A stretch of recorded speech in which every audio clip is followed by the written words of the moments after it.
8절로 17절까지를 교독하시겠습니다. 누가복음 1장 8절로 17절입니다. 마침 사가랴가 그 반열의 차례대로 하나님 앞에서 제사장의 직무를 행할새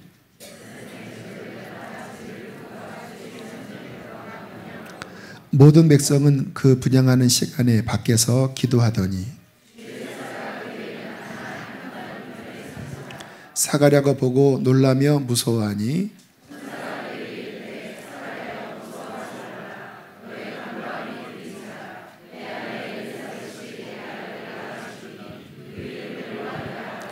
너도 기뻐하고 즐거워할 것이요 많은 사람도 그의 태어남을 기뻐하리니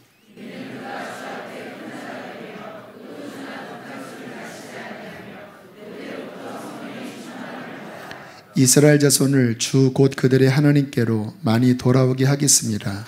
그가 또 엘리야의 심령과 능력으로 주 앞에 먼저 와서 아버지의 마음을 자식에게 거스르는 자를 의인의 슬기에 돌아오게 하고 주를 위하여 세운 백성을 준비하리라. 아멘. 이 시간 윤성철 목사님 나오실 때 우리 힘찬 박수로 맞이하겠습니다.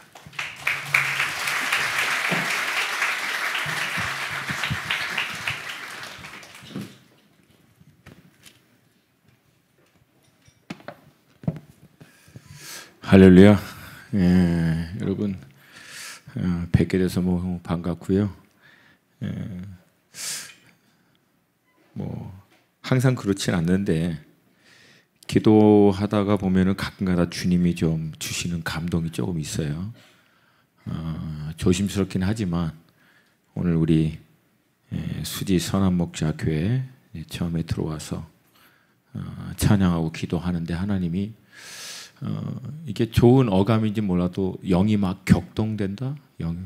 영이 그러면서 좀 주는 마음이 여러분 많은 분들이 기존에 어떻게 보면 좀 전통적이고 조용하고 경건의 모양을 갖고 있고 그런 것이 이제 더 이상 좀 답답해서 경건의 능력, 살아계신 하나님을 믿는 삶의 어떤 실제 이런 것들에 대한 사모하는 분들이 우리 수지 선한목자교회 가운데 많이 모였다라고 하는 마음의 감동이 있어요. 아닌가요? 별로 반응이 없네. 그러면서 좀 제 안에 어떤 마음을 주시냐면 여러분이 그 새 포도주와 같은 이 새 사람들을 담아낼 수 있는 새 가족 부대가 되는 교회가 되기를 축복합니다.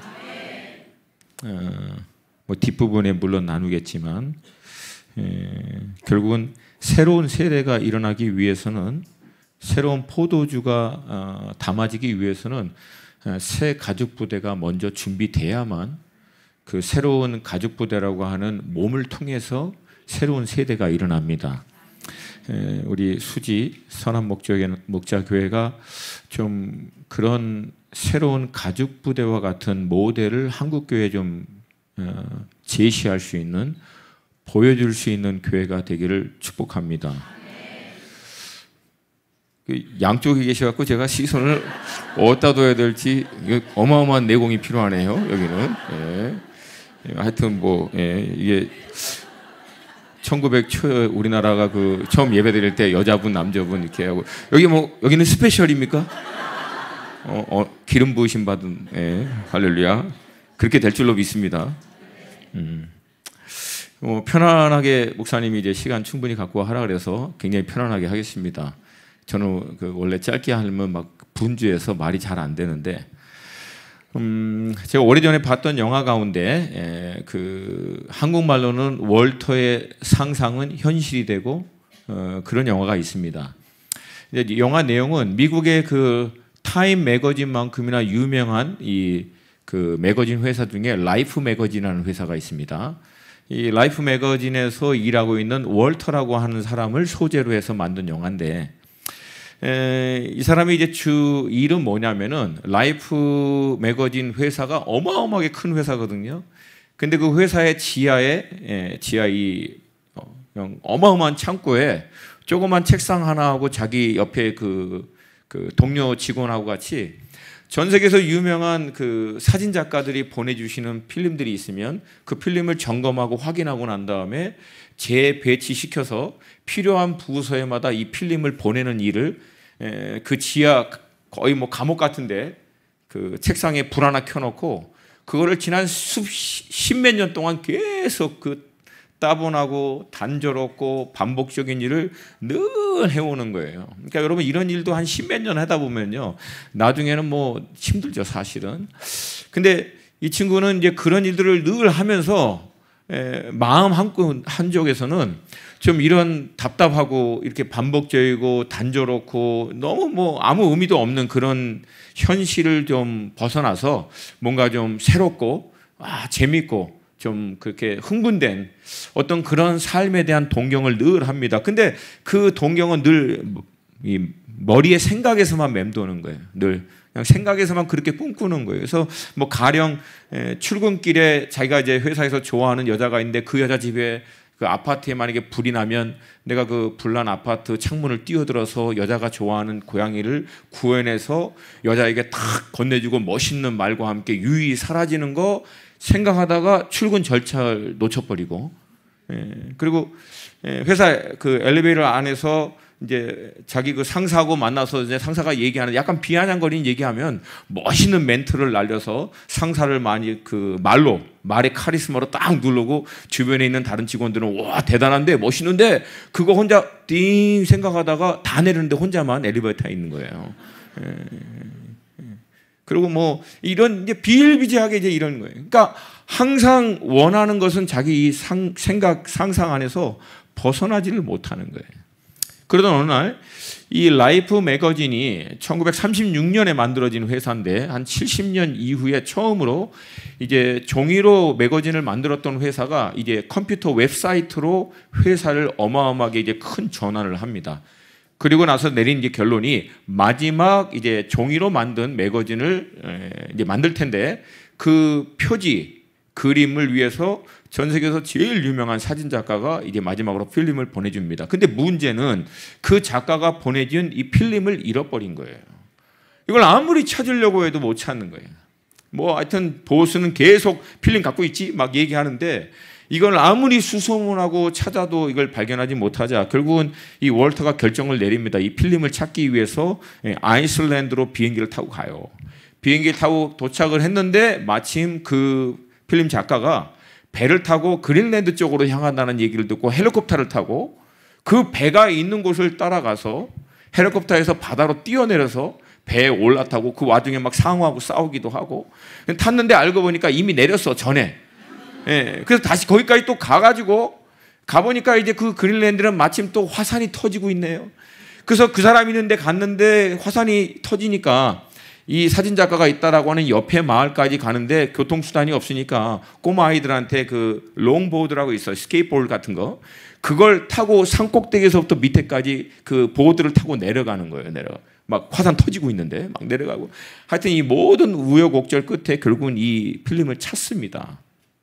찾고 나서 자기 그 보수에게 상사에게 이 필름을 딱 넘겨주면서 당신이 해야 하는 일이 결국은 회사가 정리되는 마당에서 사람들을 자르고 정리하는 그런 좀 어려운 일을 하는 건 알겠다. 그럼에도 불구하고 그렇게 사람들에게 못되게 나쁘게 함부로 할 필요는 없다. 멋있게 하고 싶은 말 평소에 하고 싶은 말 딱 하고 필름을 딱 던지고 나옵니다. 그리고 자기가 그렇게 늘 상상에만 갖고 있었던 그 여자에게 데이트 신청을 하고 바로 다음 날 그 맨하튼 거리를 이렇게 여자와 같이 걷는데 그 라이프 매거진의 마지막 그 잡지가 이제 나온 거예요. 그래서 그 필름 봤냐고 물어보니까 아니 못 봤다고. 그러니까 마침 나왔다고. 근데 그 라이프 매거진의 마지막 그 커버 페이지를 딱 봤는데 그 커버 페이지의 그림의 내용이 뭐냐면 이 월터라고 하는 이 사람이 어마어마하게 큰 라이프 빌딩 앞에 있는 분수대에서 늘 점심 먹을 때는 그 점심 런치박스를 옆에 놓고 이상한 안경 쓰고 전 세계에서 보내진 많은 사람들의 그 필름들을 이렇게 공중을 향해서 이렇게 비춰보는 그 일을 늘 했었거든요. 근데 그 장면을 굉장히 먼 거리에서 바로 이 유명한 포토그래퍼 이 사진 작가가 딱 찍은 모습이에요. 그게 마지막 라이프 매거진의 커버 이 표지 그림이었습니다. 그러면서 이렇게 얘기합니다. 이 라이프 매거진이라고 하는 이것이 지금까지 가능하도록 하기 위해서 보이지 않는 곳에서 수고하신 모든 분들에게 이 그림을 드립니다. 할렐루야. 별로 감동이 안 되나요? 반응이 없어요. 예. 여러분, 일상의 평범하고 단조롭고 반복적인 늘 하던 일들, 이것들을 무의미하게 그리고 별로 기대함 없이 보내지 않으시기를 축복합니다. 왜냐하면 여러분, 하나님의 갑작스러운 방문, 갑작스러운 역사는요, 우리가 늘 단조롭게 반복적으로 지루하게 때로는 기도하던 자리, 말씀을 붙들고 씨름하던 자리, 말씀대로 살려고 몸부림치려고 했던 자리, 바빴고 빨래하고 직장 상사한테 욕을 먹으면서도 말씀대로 살려고 몸부림치고 기도했던 그 단조로운 자리 가운데 하나님의 카이로스, 하나님의 갑작스러운 역사는 나타나기 때문에 그렇습니다. 그러므로 여러분 다시 한번 간절히 부탁드립니다. 우리의 일상은, 우리가 날마다 살아가고 있는 이 삶은요, 하나님이 우리를 향해서 주신 축복의 선물인 줄로 믿습니다. 이 반복적인 일 안에서도 누구는 하나님 면전에서 코람되어 하나님의 그 얼굴 임재 앞에서 예배를 삶으로 드리듯 하나님을 섬기듯 그렇게 살아내는 하나님의 사람이 있는가 반면, 믿는 사람임에도 불구하고 그 반복적인 일상의 일들을 온갖 짜증과 불평과 신경질로 그냥 무의미하게 하루하루를 보내는 사람이 있다라고 하는 것입니다. 여러분, 여러분이 하나님이시라고 하면 누구의 삶 가운데 여러분의 임재와 영광을 나타내시겠습니까? 여러분, 이건 심오한 영적인 진리가 아니라 상식이라는 거예요. 상식. 할렐루야.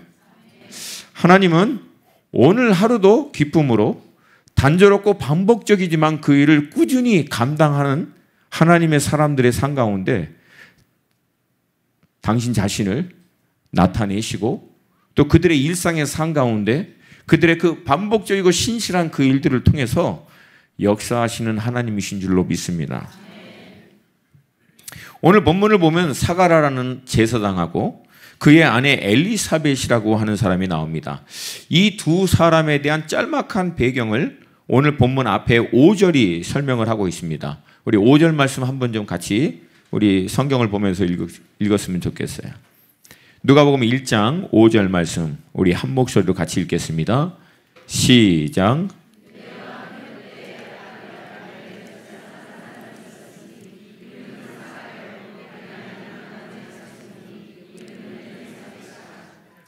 아멘.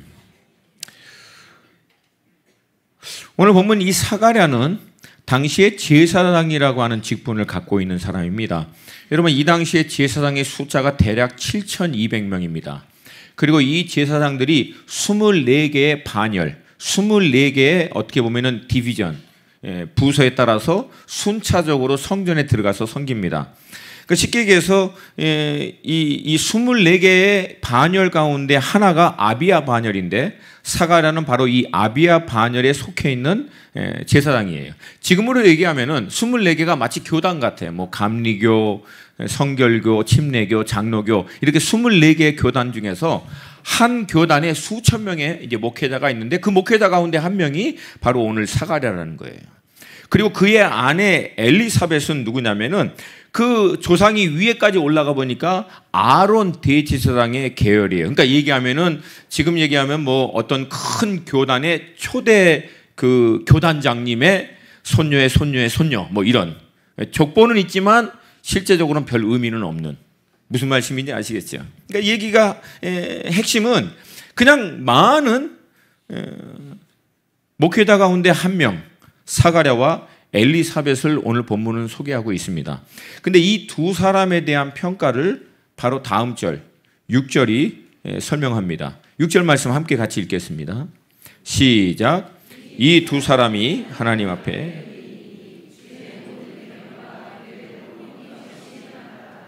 아멘. 아가랴와 이 엘리사벳을 댁에서 오늘 본문은 그들이 뭐 굉장히 탁월한 뭐 제사장이 되든가 놀라운 업적 어떤 능력을 가진 제사장이다 그렇게 표현하지 않고요. 아주 간단하게 이렇게 얘기합니다. 하나님 앞에 의인이라. 아멘. 근데 이들이 제사장이어서 또 제사장의 아내여서 하나님 앞에 의인이라고 얘기하지 않습니다. 하나님 앞에 의인인 이유를 동일한 6절이 설명합니다. 주의 모든 계명과 규례대로 흠이 없이 행하더라. 여기서 흠이 없다라고 하는 것이 이제 원어적인 의미는 뭐냐면은 바로 서 있는 거예요. 그러니까 꼿꼿하게. 그러니까 쉽게 얘기해서 말씀 앞에 바로 서 있으려고 몸부림쳤던 거예요. 이것을 하나님이 의롭다라고 봐주신 거예요. 할렐루야. 할렐루야. 여러분, 의로운 삶은 전혀 실수 안 하고 전혀 뭐 문제 없고 이게 아니에요. 그리스도 예수 안에서 구원함을 받은 하나님의 의롭다함을 받은 자녀들의 특징은 딱 하나입니다. 뭐 물론 넘어질 때도 있고요, 실수할 때도 있고, 우리도 연약해서 우리 안에 있는 죄성에 의해서 죄를 지을 때도 있어요. 그럼에도 불구하고 포기하지 않고 하는 경건의 싸움이 있어요. 그것은 뭐냐면 말씀 앞에 온전히 서려고 몸부림치는 거예요. 할렐루야. 하나님은 이것을 의롭다라고 여기시는 줄로 믿습니다. 아멘. 아멘. 그러니까 여러분, 경건의 삶은 다른 게 아니에요. 날마다 말씀 앞에서 나를 비추어 이 진리의 말씀과 맞지 않는 나의 모든 마음의 뜻과 생각들, 삶의 모든 가치, 사고의 체계들, 이거를 계속해서 점검함으로 나의 모든 것이 하나님의 진리의 말씀에 맞게끔, 맞추게끔 할 수 있도록 몸부림치는 것, 이게 경건의 시작이라는 거예요. 할렐루야. 예. 그럼 이제 우리는 자연스럽게 드는 생각이, 아니 뭐 제사장이니까 그래도 목사님인데 당연히 그렇게 살아야지. 우리 성도님들이 늘 분리할 때 하는 얘기죠. 예. 그래도 목사님이잖아요. 막 이렇게. 예. 근데 여러분, 당시 시대적 배경을 우리가 좀 이해해야 되는데요. 오늘 본문 5절은 이렇게 얘기합니다. 유대왕 헤롯 때. 여러분, 이 헤롯이 누구냐면 예수님이 태어날 당시 2세 미만의 모든 남자아이들을 베들레헴에서 다 죽여버린 바로 그 헤롯입니다. 그리고 이 헤롯은요, 당시 자기가 갖고 있는 정치적인 권력을 가지고 당시 대제사장과 모든 제사장 그룹들을 회유해서 완전히 장악했던 그런 사람입니다. 그런 분위기 안에서 30년 후에 예수님이 공적인 생애를 이제 본격적으로 시작할 때 당시 대제사장과 모든 종교 지도자들을 향해서 예수님이 딱 세 가지 얘기합니다. 사복음서를 자세히 보면은 당시의 종교 지도자들을 향해서 주님이 내리신 모든 어떤 그 평가 세 가지예요. 첫 번째, 독사의 새끼들아. 두 번째, 회칠한 무덤들아. 세 번째, 맹인인데 맹인을 인도하는 것들이라고 얘기합니다. 이게 여러분, 이 당시나 예수님이 사역을 할 때 당시의 대제사장에서부터 시작해서 종교 지도자들을 향해서 내리신 주님의 평가예요. 자, 마찬가지입니다. 이 당시에도 종교 지도자들이 하나님의 진리의 말씀 앞에 바로 서려고 몸부림치는 것하고는 거의 거리가 멀었어요. 이미 헤롯과 타협해서 정치적인 그리고 또 종교적인 것들을 기득권으로 자신의 어떤 힘으로 사용하던 때였습니다. 하나님 말씀을 경외하고 그 말씀에 따라 온전히 살고자 하는 경건의 능력은 온데간데 없고 경건의 모양만 남아있는 때예요. 그럼 여러분 질문할게요. 모두가 이렇게 맛이 가서 대충 신앙생활을 마치 푸닥거리 하듯이 마치 경건에 그냥 흉내를 내고 있는 그런 분위기 안에서 여러분 사가랴와 엘리사벳은 하나님의 말씀 앞에서 온전히 서려고 몸부림쳤다라고 얘기합니다. 여러분 그러면 다른 제사장들이나 다른 사람들이 볼 때 사가랴와 엘리사벳을 보면서 뭐라고 얘기했을까요? 와, 거룩한 하나님의 사람? 와, 본받아야 돼. 우리도 저렇게 살아야 돼. 라고 얘기하겠습니까? 아니면 모두가 안 그러고 있는데 혼자 그러고 있으면은 뭐라고 얘기할까요? 간단해요. 꼭 유세를 떨어요. 자기만 제사장이야? 자기만 예수 믿어? 뭘 그렇게 그냥 난리를 꼭 예수 그렇게 믿어야 돼? 그렇게 믿어야 돼요. 여러분 이런 경험 많이 있잖아요. 여러분도 정말 주님을 인격적으로 영적으로 주님과 정말 대면하고 살아계신 주님을 정말 만나면은 어떻게 얌전하게 경건하게 모양에 뭐 교양 있게 여러분 아직 제대로 안 만난 거예요. 그건 여러분 주님을 제대로 만나면은 경건하게 교양 있게 이게 됩니까, 여러분? 돼요, 여러분? 되세요? 안 돼요, 여러분. 창조주 하나님이 나를 얼마나 사랑하신지를 발견하는 순간, 여러분 뭐 경건 뭐 모양이고 뭐 없잖아요. 그냥 쭉 울고 그냥 주님 저도 사랑해요. 이게 자동적인 반응이라는 거예요. 아멘입니까? 네. 여러분 그러면 이렇게 몸부림치면서 주님을 온전히 따르려고 했기 때문에 하나님이 사가랴와 엘리사벳의 삶을 놀랍게 축복해 주시고 그들의 삶을 마치 당시 믿지 않은 모양만 갖고 있는 많은 종교 지도자들 앞에서 어떤 본보기로 하나님이 쓰실 것 같기도 한데 현실은 꼭 그렇지 않다는 거예요. 현실은 늘 반대라는 거예요. 오늘 본문 7절이 그걸 얘기합니다. 7절 말씀 함께 읽습니다. 시작.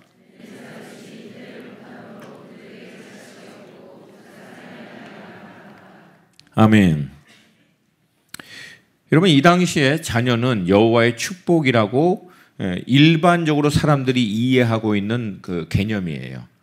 자녀는 하나님의 축복이다. 그러면 여러분 많은 자녀는 하나님의 절대 어려운 거 안 물어봐요. 여러분에게 자녀는 하나님의 축복이다. 그러면 많은 자녀는 하나님의 많은 축복. 그러면 자녀가 없어. 그러면 하나님이 축복을 안 하시는 거예요. 이게 일반적인 당시의 이해라는 거예요. 그럼 여러분 이때는 우리가 상상력을 좀 동원해서 좀 생각을 해봐야 돼요. 사가랴와 엘리사벳이 하나님의 말씀에 따라 살려고 몸부림치면서 경건의 모양이 아니라 능력 있는 삶을 살고 있는 이때 다들 애를 잘 낳고 살고 있는데 정작 사가랴는 그렇게 노력했음에도 불구하고 애가 없는 거예요. 더구나 사가랴 직업이 무엇이다? 제사장이에요. 제사장의 특징은 뭐예요? 제사장의 직분을 다음 세대에게 유업으로 넘어줘야 돼요. 제사장은 그냥 아무나 하고 싶다고 하는 게 아니라 이 당시에는 아버지가 제사장이었으면 다음 자녀가 그 제사장의 유업을 이어받습니다. 근데 이 유업을 이어줄 수 있는 자녀가 없어요, 아예.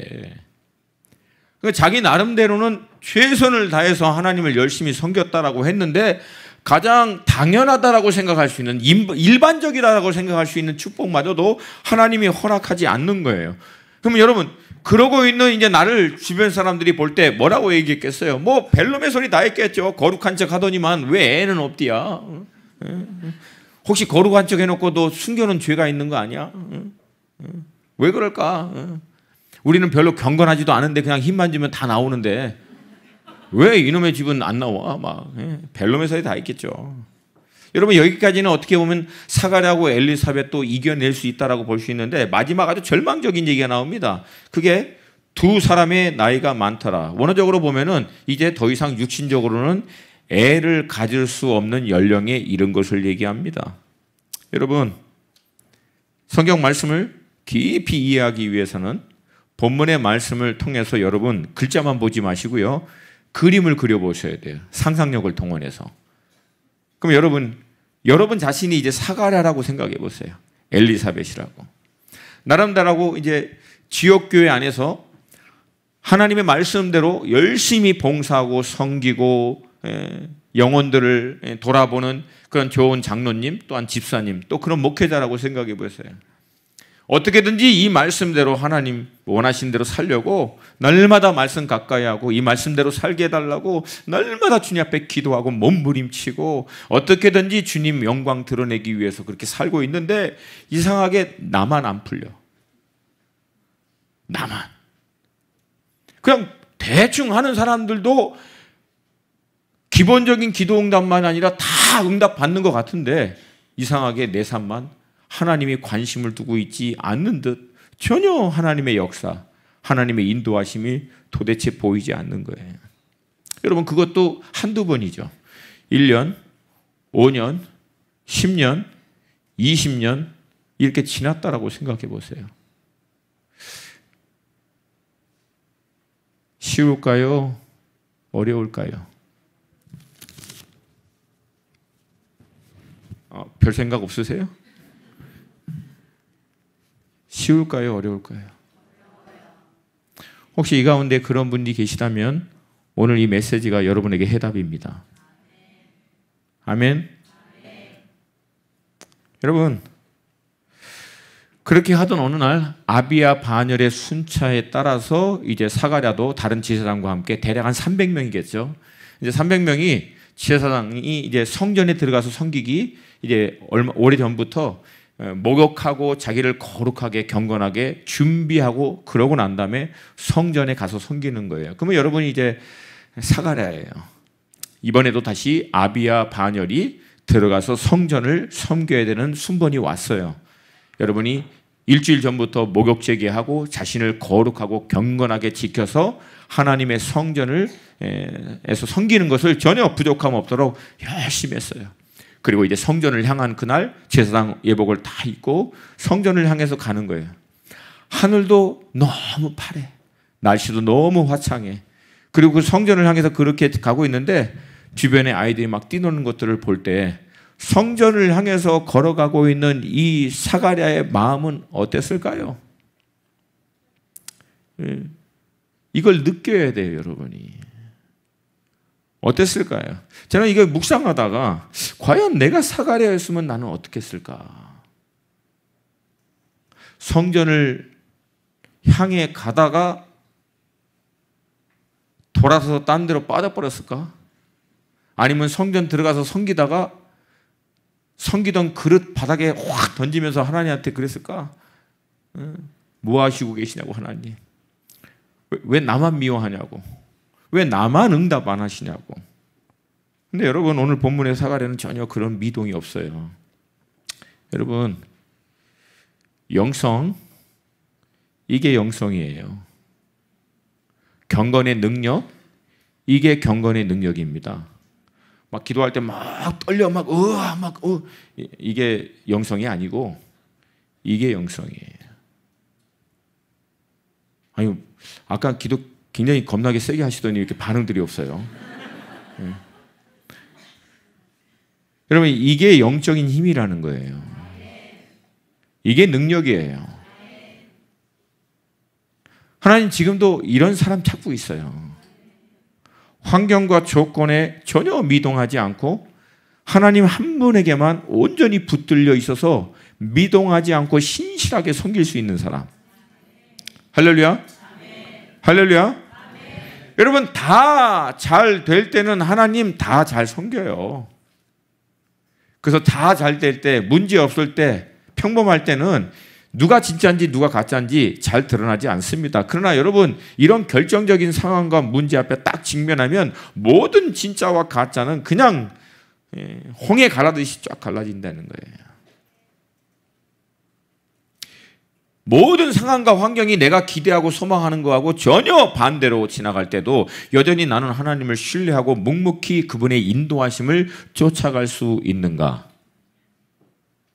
여러분 이게 진짜 아니에요. 동의하시면 아멘.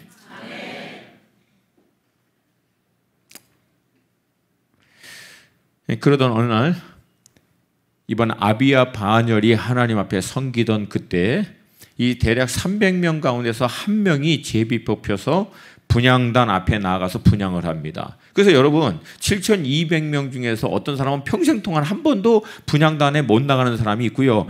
이 가능성이 너무 작기 때문에 때로는 많은 제사장들은요 별로 신경 안 쓰고 왜 한 번도 분향단에 나가서 하나님 앞에 분향 드릴 이 가능성이 적기 때문에 대충 했을 수도 있다는 거예요.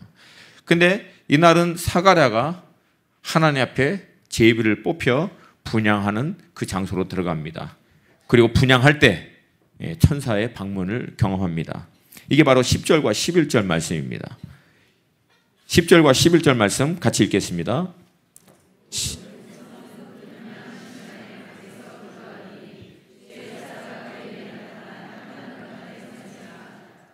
아멘. 뭐 핵심은 거예요. 너무 놀란 거예요. 너무 놀란 거예요. 뭐 한 번도 이런 경험을 해본 적이 없으니까 너무 놀래가지고 뭐 거의 기절할 뻔한 거죠. 이때 이 천사가 사가랴를 향해서 얘기합니다. 제가 읽게 드릴게요. 천사가 그에게 이르되 사가랴여 무서워하지 말라. 너의 간구함이 들린지라. 그러니까 여러분 이때까지 사가랴가 뭐 한 거예요? 간구한 거예요. 기도한 거예요. 기도 내용은 무엇일까요? 내 아내 엘리사벳이 내게 아들을 낳아 주리니 이름을 요한이라 하라. 그러니까 여러분 이때까지 사가랴하고 엘리사벳이 포기하지 않고 무슨 기도한 거예요? 하나님, 이 제사장의 유업을 이어줄 수 있는 자녀를 허락하여 주시옵소서. 여러분 믿음의 다른 말은 포기하지 않는 거예요. 믿음이라고 하는 이 의미의 또 다른 정의는 하나님의 약속의 말씀이 이루어질 것을 마지막까지 포기하지 않고 붙드는 거예요. 할렐루야. 할렐루야. 우리 한국 사람들은 이 순식간에 그냥 불을 확 땡기는 믿음은 많은데 잔잔한 불을 10년, 20년 꾸준하게 유지하는 것은 너무 힘들어해요. 뭔 말인지 모르세요? 그러니까 성전 건축한다, 어떤 선교사님 파송한다, 그때 막 한꺼번에 확 주는 건 가능한데 10만 원씩 20년, 30년 헌신하는 건 힘들어한다고요. 이게 우리의 어떤 민족성이긴 하죠. 그러나 여기서 중요한 것은 뭐예요? 한결같이 기도한 거예요. 10년, 20년 동안. 한결같이. 여러분 포기하지 않는 기도는 반드시 응답됩니다. 포기하지 않는 하나님의 뜻을 쫓아 하는 기도는 전부 다 응답됩니다. 그럼 하나님, 저는 그렇게 기도했는데 응답을 안 되는데요. 포기해서 안 되는 거예요. 많은 기도는요, 내 때에 응답이 안 되면은요, 내 자녀 때라도 응답이 됩니다. 성경은 그거에 대한 증거를 너무나 많이 우리에게 얘기하고 있어요. 할렐루야. 여러분 의인의 간구는 역사하는 힘이 많은 줄로 믿습니다. 여러분 전 지금도 하는 기도가 있어요. 어떤 기도는 제가 10년 하고 응답받은 게 있고 8년 기도하고 응답받은 게 있고 지금 20년 했는데도 기도 응답 안 받은 것이 아직도 있어요. 지금도 기도하고 있어요. 왜? 하나님이 그것을 기뻐하시는 일이라고 믿고 있기 때문에 마지막까지 기도하는 거예요. 할렐루야. 그래서 여러분이 어떤 기도의 제목들을 놓고 기도할 때 그냥 정하시면 돼요. 기도하다가 포기할 거면 애당초부터 시작을 마시고, 만약에 여러분이 정말 작정하셔서 기도하시기를 시작하셨으면 언제까지 기도하면 된다? 응답될 때까지. 할렐루야. 할렐루야. 그냥 응답될 때까지. 아멘. 아멘. 그러면 하나님이 역사하실 줄로 믿습니다. 예. 그래서 결국은 하나님께서 가브리엘을 보내셔서 이 사가랴와 엘리사벳이 포기하지 않고 드렸던 기도에 응답하시고 역사하는 것을 얘기하는 거예요. 여기서 두 가지를 얘기할게요. 여러분, 사가랴와 엘리사벳이 했던 것은 딱 두 가지입니다. 첫 번째, 하나님의 진리의 말씀 앞에서 끝까지 포기하지 않고 자신을 온전히 세우려고 몸부림친 거예요. 두 번째, 하나님의 약속의 말씀을 붙들고 응답될 때까지 끊임없이 믿음으로 그 기도의 자리를 지켜낸 거예요. 할렐루야. 할렐루야. 여러분, 이 시대에 우리에게 이게 필요해요. 이 시대에 우리에게 이게 필요합니다. 날마다 말씀과 기도 안에서 이 말씀 앞에서는 나를 비춰보고 기도 안에서는 하나님의 약속의 말씀을 하나님에게 기억나도록 하심으로 말미암아 하나님이 응답하실 때까지 하나님에게 매달릴 수 있는 이 믿음이 우리 수지 선한목자교회 가운데 있기를 축복합니다. 그리고 천사는 이어서 이 사가랴와 엘리사벳을 통해서 태어날 요한에 대한 예언의 말씀을 14절부터 17절까지 합니다. 우리 한 목소리로 좀 같이 읽었으면 좋겠어요. 14절부터 17절 말씀 함께 읽습니다. 시작.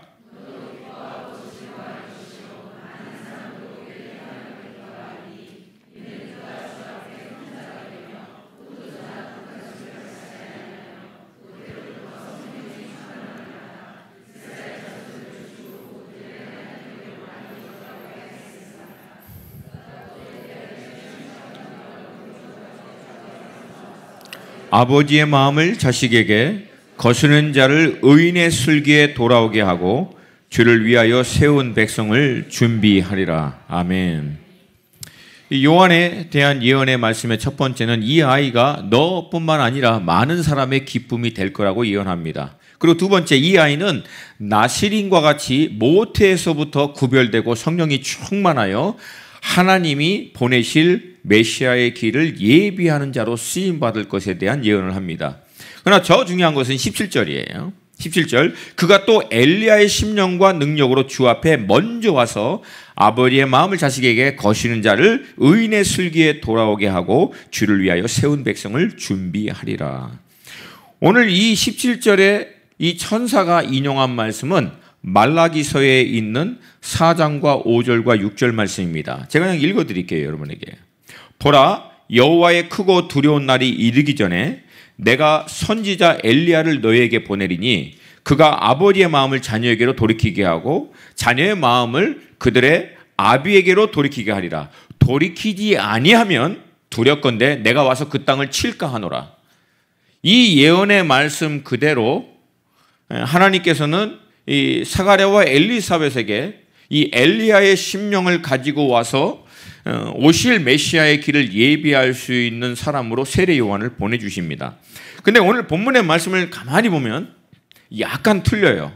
똑같은 것 같지만 표현을 조금 다르게 했어요. 엘리야의 심령과 능력으로 주 앞에 먼저 와서 아버지의 마음을 자식에게, 여기까지 맞아요.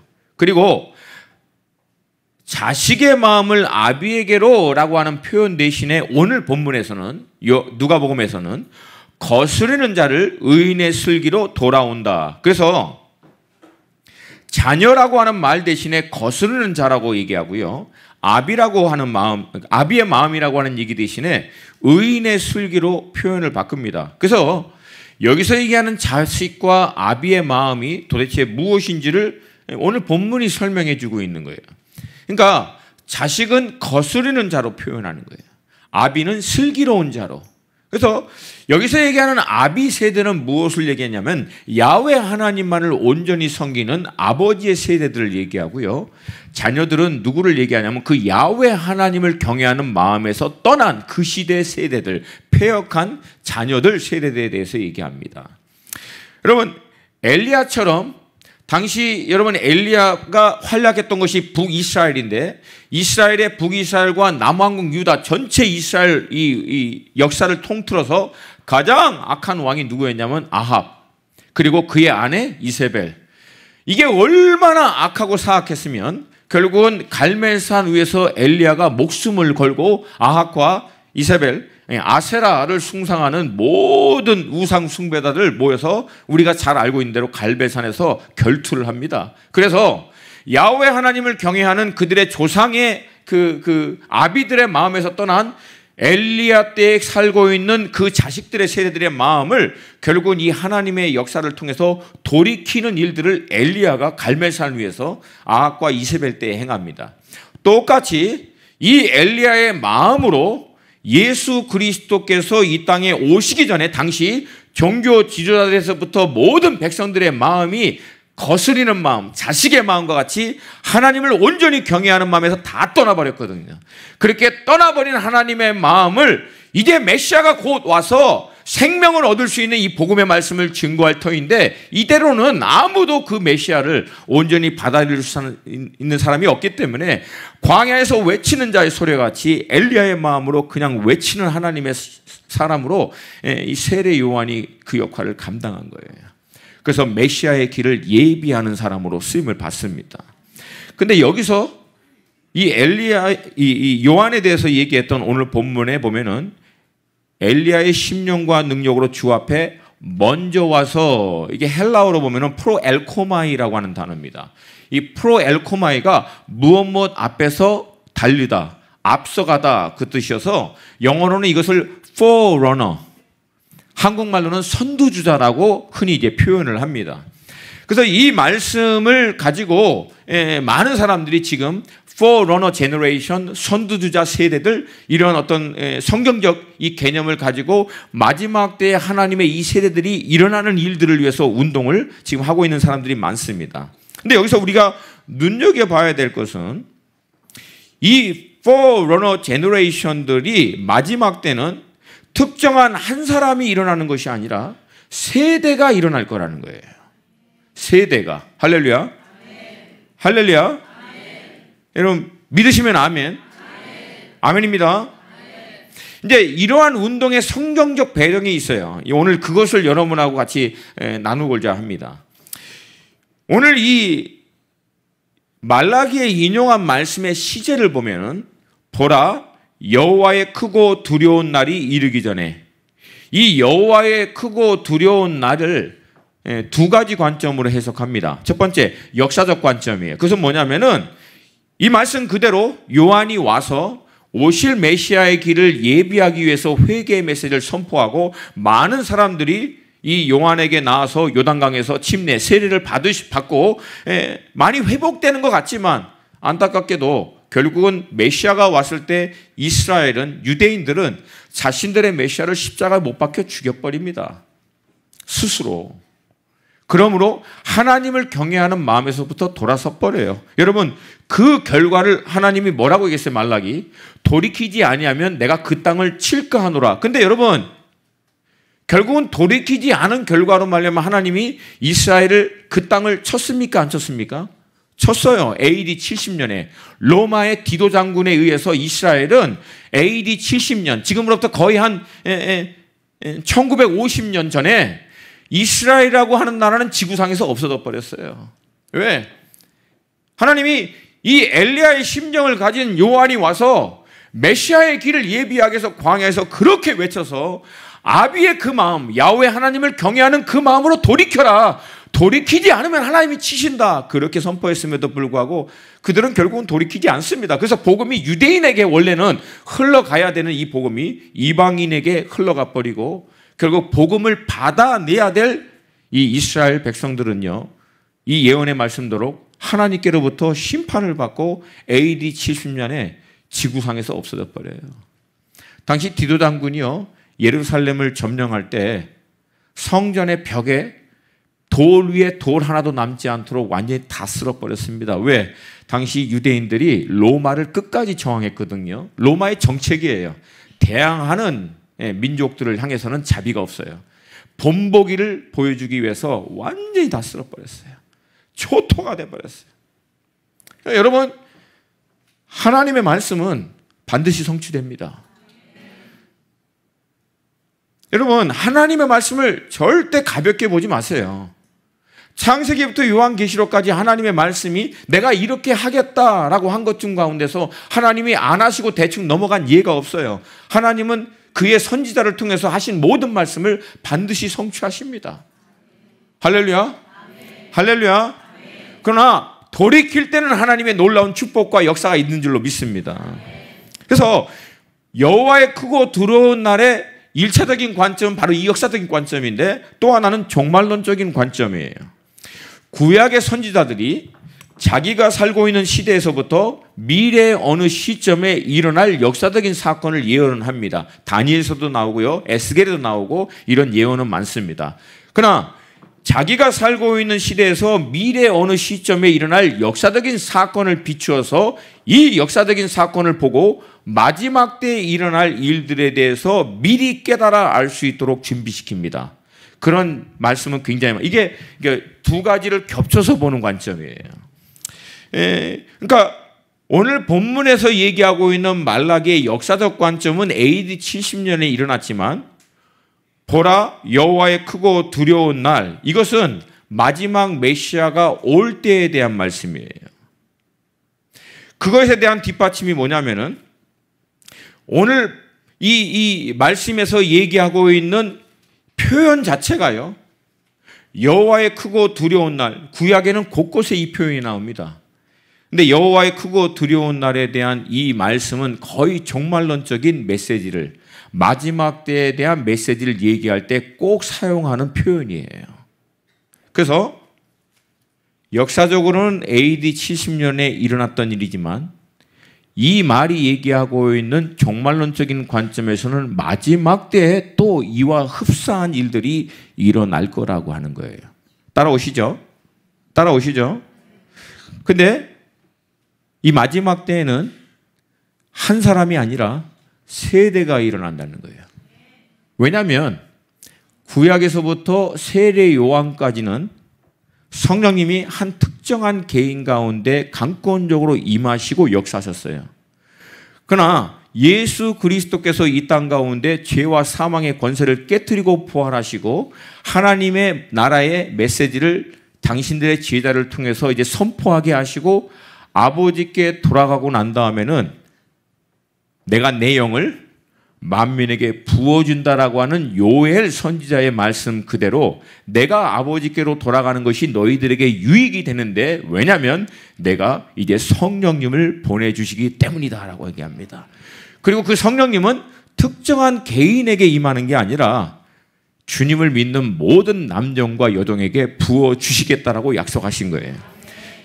이 예수님의 말씀, 그리고 요엘에서 얘기하고 있는 이 예언의 말씀이 문자적으로 성취된 사건이 바로 2000년 전 오순절 마가의 다락방에 임했던 성령의 역사예요. 이때 임했던 성령의 역사에 대해서 베드로가 일어나서 요엘의 말씀을 인용하여 얘기하는 본문을 제가 그냥 읽어드릴게요. 하나님이 말씀하시기를 말세에, 언제요? 말세에. 그러니까 성경을 잘 볼 때 여러분이 시제를 잘 보셔야 돼요. 성경에서 얘기하고 있는 시제. 말세에 내가 내 영을 모든 육체에 부어주리니 너의 자녀들은 예언할 것이요 너의 젊은이들은 환상을 보고 너의 늙은이들은 꿈을 꾸리라. 요엘이 예언했던 말씀을 베드로가 오순절 마가의 다락방에 임한 성령의 역사를 설명하면서 인용한 거예요. 그리고 그때 내가 내 영을 남종과 여종에게 부어주리니 그들이 예언할 것이요 또 내가 위로 하늘에서는 기사를 아래는 땅에 놓은 징조를 베풀리니 곧 피와 불과 연기로다. 주의 크고 영화로운 날. 아까 말라기에서 얘기하고 있는 표현하고 똑같습니다. 주의 권능의 날, 주의 크고 두려움의 날, 똑같은 표현들이에요. 그런 날이 이르기 전에 해가 변하여 어두워지고 달이 변하여 피가 되리라. 그러나 누구든지 주의 이름을 부르는 자는 구원을 받으리라. 아멘. 아멘. 가장 먼저 베드로는 오순절 마가의 다락방에 임한 성령의 역사를 설명하면서 요엘이 예언했던 이 성령의 역사의 말씀을 인용하는데, 이 요엘의 성령의 역사의 시제는 말세예요.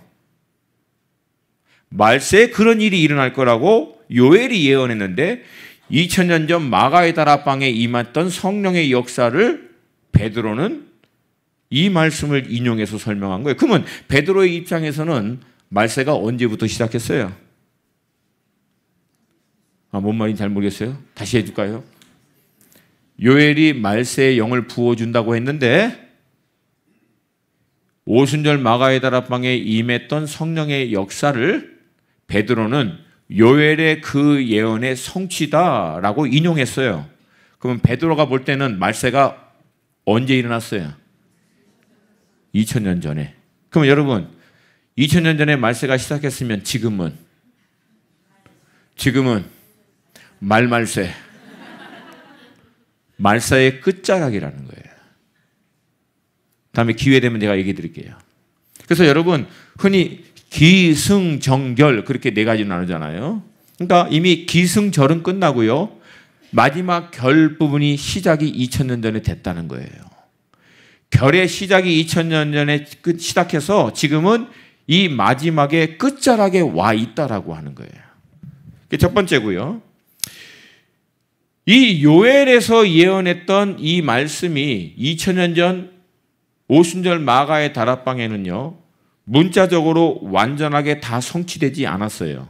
하나님이 행하신 놀라운 일들을 여러 나라 방언으로 예언하고 성령이 강권적으로 임하신 것은 분명히 많지만 요엘에서 얘기한 대로 어린아이들이 예언하거나 젊은이들이 환상을 보고 늙은이들이 꿈꾸는 사건들, 이런 사건에 대한 언급은 전혀 없습니다. 이것을 예언의 부분적 성취 또는 예언의 점진적 성취라고 얘기해요.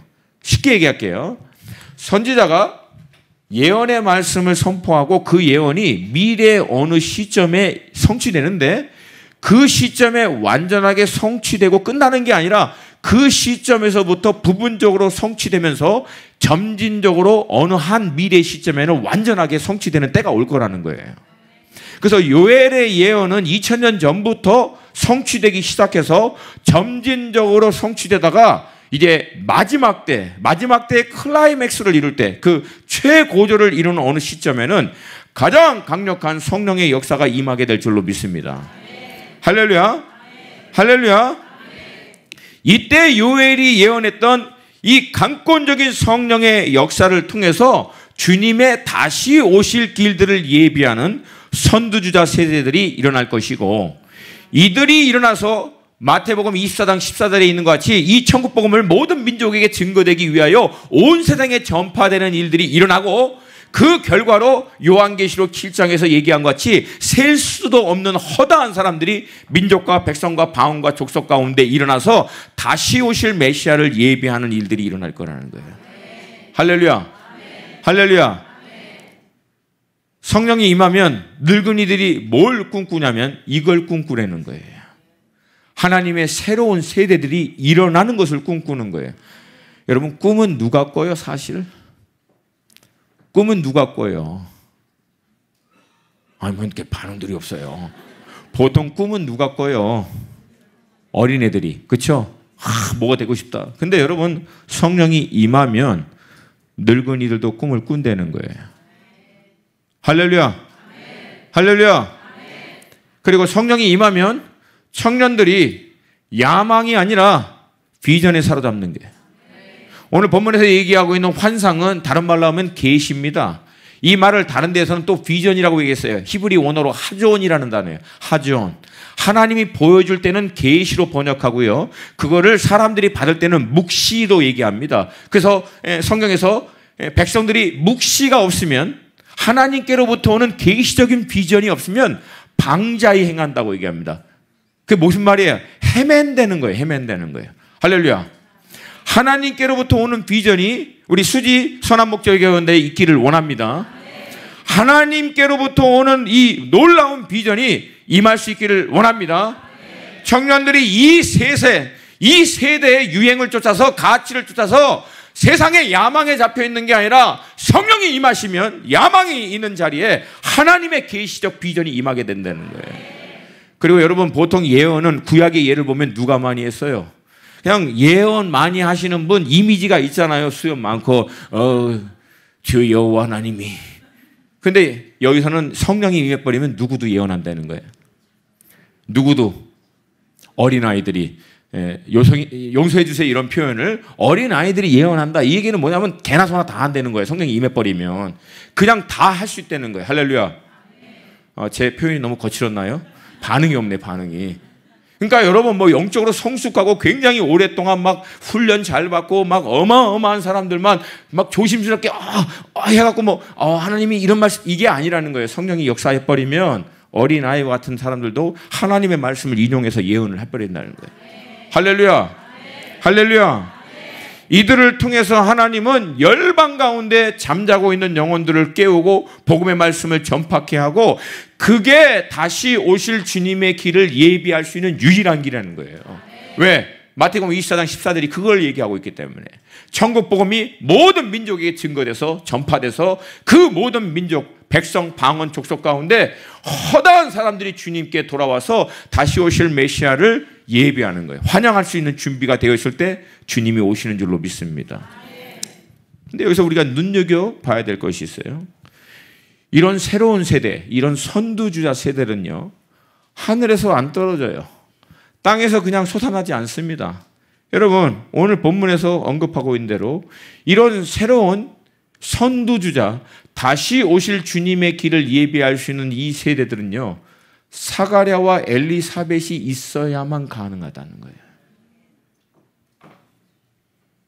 사가랴와 엘리사벳이 있어야만 그들을 통해서 선두주자같이 다시 오실 주님의 길을 예비하는 세대가 일어난다는 거예요. 여러분, 사가랴와 엘리사벳의 특징은 뭐예요? 첫 번째, 주의 모든 계명, 이 말씀대로 살아내려고 몸부림쳤던 사람들이에요. 두 번째, 현실과 상황 가운데 타협하지 않고 거기서 포기하지 않고 끝까지 믿음으로 기도하며 자리를 지켜냈던 사람들. 할렐루야. 할렐루야. 이 사가랴와 엘리사벳이 바로 아비 세대들이에요. 아비 세대들. 우리 수지 선한목자교회 가운데 우리 아버지들과 어머니들, 여러분들이 사가랴와 엘리사벳이 되지 않으면 선두주자와 같은 다음 세대는 일어날 수가 없다는 거예요. 여러분, 여러분들의 기도 먹고 여러분들의 믿음 먹고 여러분들의 자리를 지키고 말씀을 살아내고 몸부림치는 신앙을 통해서 다음 세대가 일어난다는 거예요. 아멘입니까? 여러분, 이런 아비와 어미 세대가 되기 위해서 여러분 가장 중요한 것은 타협하지 않는 거예요. 기존 교회가 뭐라고 얘기하고 신앙생활이 어떻다라고 누가 뭐라고 얘기하든 여러분, 우리의 모든 신앙생활의 기준은 말씀이에요. 이 말씀이, 이 진리가 우리를 주님께로 인도합니다. 성령님은 진리의 영이기 때문에 우리로 하여금 이 말씀을 생각나게 하시고 깨닫게 하시고 이 말씀을 살아낼 수 있도록 우리 가운데 기름 부으시고 능력으로 역사하십니다. 할렐루야, 할렐루야.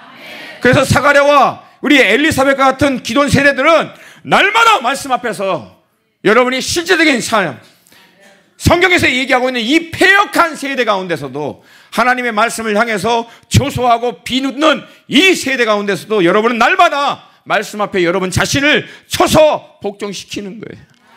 이 말씀대로 살아내려고 몸부림치는 거예요. 여러분에게 허락하신 자리, 그 역할 아무도 안 알아주고 반복적이고 따분하고 정말 별로 의미 없는 것 같은 그 자리, 청소하고 섬기고 아무도 안 보는 자리에서 했던 그 일들을 여러분 끝까지 해내는 거예요. 그게 사가랴와 엘리사벳이 했던 모습이에요. 그리고 마지막까지 기도를 놓지 않는 거예요. 할렐루야, 할렐루야.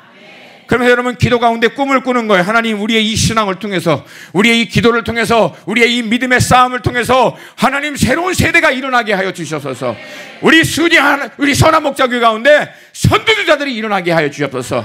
어렸을 때부터 성령으로 충만해서 하나님의 진리의 말씀으로 무장돼서 다시 오실 예수 그리스도의 길을 예비하기 위하여 열방으로 달려나갈 수 있는 하나님의 사람들이 일어나게 하여 주시옵소서. 여러분, 이 꿈을 꾸라는 거예요. 이 꿈을. 사가랴와 엘리사벳, 우리 아비와 어미 세대들은 이 꿈을 꾸는 거예요. 여러분, 이 꿈을 꾸면서 기도하는 거예요. 이 꿈을 꾸면서 믿음의 싸움 감당하는 거예요. 이 꿈 꾸면서 말씀대로 살려고 몸부림치는 거예요. 아멘입니까? 또 하나 중요한 것은 여러분은 기존에 쉽게 얘기해서 시스템, 어떤 조직, 이런 체계적인 것 안에서 자라요. 사가랴와 엘리사벳이 그랬어요. 24개의 반열 가운데 아비야 반열에 속해서 전통과 율법과 말씀과 그 제사장적인 조직 안에서 거기서 꾸준히 자리를 지켜내는 거예요. 근데 여러분, 그들을 통해서 나온 선두자였던 세례 요한은 전혀 그런 배경에서 성장하지 않습니다. 여러분, 사가랴가 제사장이에요. 근데 그의 아들 요한은요, 역사학자들이 얘기하기에는 그 사람은 에스네파예요. 에스네파. 광야 가운데 나아가서 준비된 사람이라는 거예요. 아버지가 준비되고 자라왔던 환경하고는 완전히 틀려요. 여러분, 우리 사가랴와 엘리사벳 세대가 새로운 포도주와 같은 다음 세대가 일어나기를 정말 기대한다면 한 가지를 반드시 명심하셔야 돼요. 주님을 향한 열정, 헌신, 이것은, 이 본질적인 것은 똑같대. 내가 자라온 똑같은 환경, 시스템, 조건 이런 거하고 우리 다음 세대가 똑같이 자라기를 기대한다면 여러분 다음 세대를 다 놓칩니다. 왜? 다음 세대는 그렇게 안 일어나요. 오늘 본문도 그걸 얘기하고 있어요. 아빠는 제사장이야. 근데 요한은 제사장이 아닙니다, 여러분. 광야에서부터 나가서 거기서부터 광야에서 하나님과 독대하면서 하나님하고 그냥 완전히 영적으로 거기서부터 준비됐던 사람이에요. 여러분, 이것을 가장 상징적으로 잘 설명해줬던 사건이 구약에 나옵니다. 그 뭐예요? 사울 왕과 다윗. 여러분, 사울은요, 왕이라고 하는 한 나라의 이 구조 안에서 준비됐던 사람입니다. 근데 이 사울과 이스라엘 백성 전체, 군대 전체가 이 블레셋의 골리앗하고 싸울 때 이건 감당이 안 되는 거예요. 여러분 보세요. 시스템 안에서, 조직 안에서 성장됐던 사람은 더 큰 조직과 힘 앞에서 무너져 버립니다. 근데 여러분, 이런 조직과 이런 구조하고 전혀 상관없이 자랐던 사람이 나옵니다. 누구예요? 다윗이에요. 다윗. 근데 이 다윗이 하나님을 향한 열정을 가지고 헌신하니까 사울이 범하려고 했던 실수가 있었어요. 뭐예요? 자기 갑옷하고 칼 주는 거예요. 전쟁은 이렇게 싸워야 돼. 그리고 자기 갑옷 입힌 거예요. 그리고 자기 칼 준 거예요. 근데 다윗은 굉장히 성숙했어요. 그러니까 선두주자들, 다음 세대들이 이것을 기억해야 돼요. 성숙함, 권위의 순종. 그래서 일단은 입어요. 근데 움직여 보니까 이게 전혀 안 맞거든. 그래서 얘기하는 거예요. 불편해서 이거 안 된다고. 그리고 나서 전쟁을 치루어야 되는 군사는 당연히 이렇게 해야 된다라고 하는 거하고 전혀 엉뚱한 모습으로 뭐요? 막가지하고 돌 들고 나가요. 그래서 골리앗도 너무 화가 나가지고 내가 개냐? 막대기 들고 나오게? 지금 장난하냐? 막 이런 거죠. 근데 여러분 뭐예요? 그 광야 양치기 하면서 준비된 이 다윗 앞에서 그 어마어마한 골리앗은 그냥 힘도 없이 넘어져 버리는 거예요. 왜 그럴까요? 다윗의 특징은 뭐예요? 하나님을 광야에서 대면한 사람입니다. 여러분 그래서 선두주자 세대들은 광야에서 자라야 돼요. 광야에서 나와야 됩니다. 하나님하고 직접 대면해야 돼 얘네들은. 그러니까 여러분들이 이 아이들이 하나님과 직접 대면하고 하나님을 만나고 하나님을 경험하고 살아계신 하나님과 인카운트할 수 있는 대면할 수 있는 그런 기회와 자리 그런 것들을 여러분들이 주셔야 돼요. 할렐루야. 그래서 여러분 이 포러너 이 선두주자 세대 학교의 특징은 뭐냐면 애들이 어렸을 때부터 선교 광야로 데리고 나가는 거예요. 거기서부터 하나님 찬양하고 경배하고 거기서부터 애들 거기 있는 영혼들 막 섬기는 거. 아니 뭐 초등학교 애들이 뭘 알아요. 중고등이 이거 보내봐야 돈만 낭비입니다. 아니에요 여러분. 제가 오랫동안 사람을 훈련해 봤는데 내린 결론이 있어요. 어른들은 다 듣는 것 같은데 안 듣고 애들은 하나도 안 듣는 것 같은데 다 들어요. 동의하십니까? 뭐 얘기할 때 애들이 막 이러고 있으니까 안 듣는 것 같죠? 다 들어요, 여러분. 어른들은 근데 여기는 다른 데가 있어. 여러분, 우리 수지 선한 목자교회가 정말 다음 세대를 세우려면 여러분들이 결코 놓치지 않을 게 이거예요. 여러분들은 자리 지키고 신실하게 믿음의 싸움 싸우고 하나님이 여러분에게 허락하신 그 자리에서 기도하며 말씀으로 살아내려고 몸부림치지만 여러분의 다음 세대는 어려서부터 광야로 열방으로 비전 출입으로 뭐 이런 얘기 한마디 하면 아멘 아멘 하는데 왜 도대체 안 하네. 예? 할렐루야. 아멘. 할렐루야. 아멘. 그래서 여러분이 새 가죽 부대를 담아낼 수 있는 새 부대를 지금부터 준비하셔야 되는 거예요.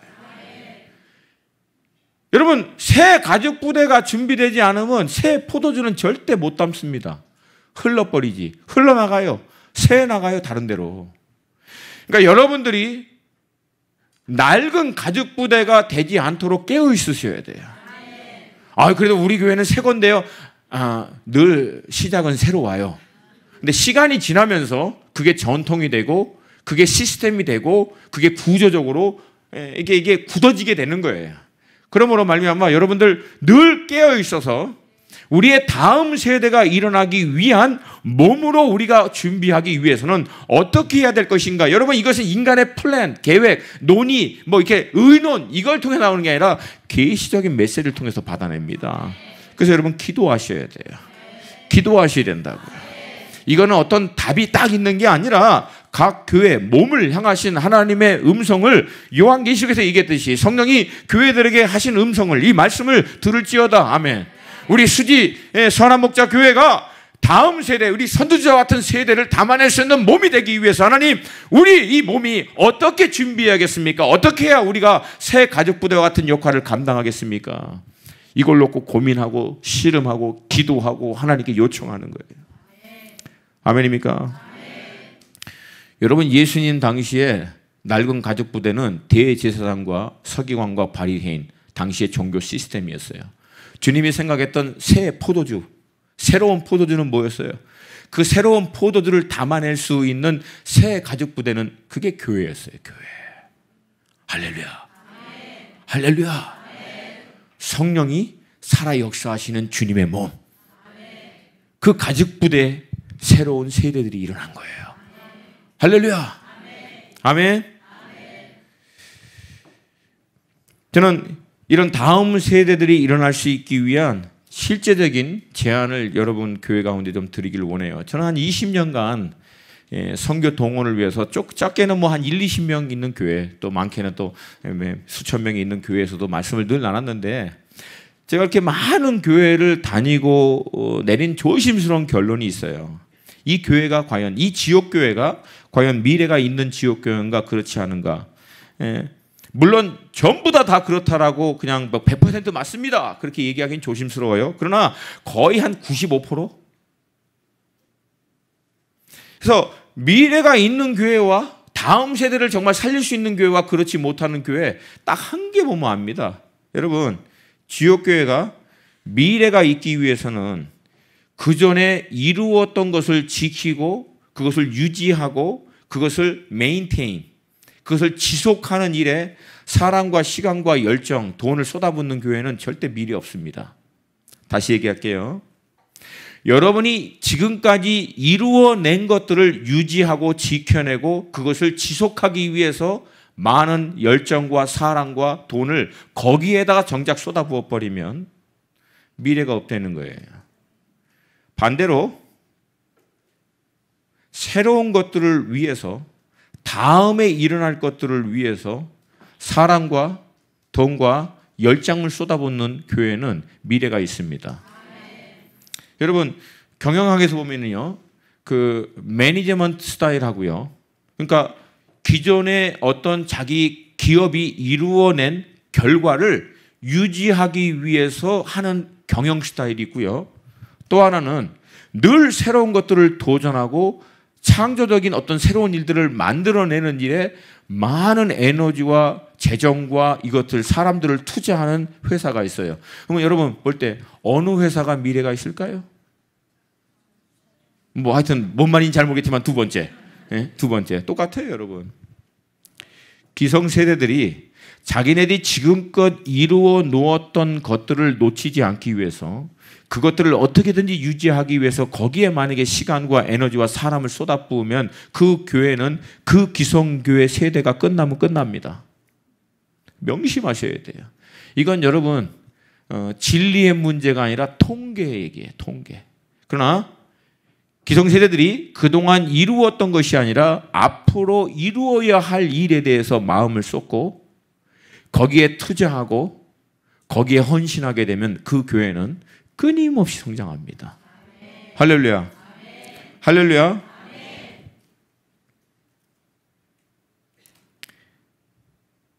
선두주자들, 이 새로운 세대들은요,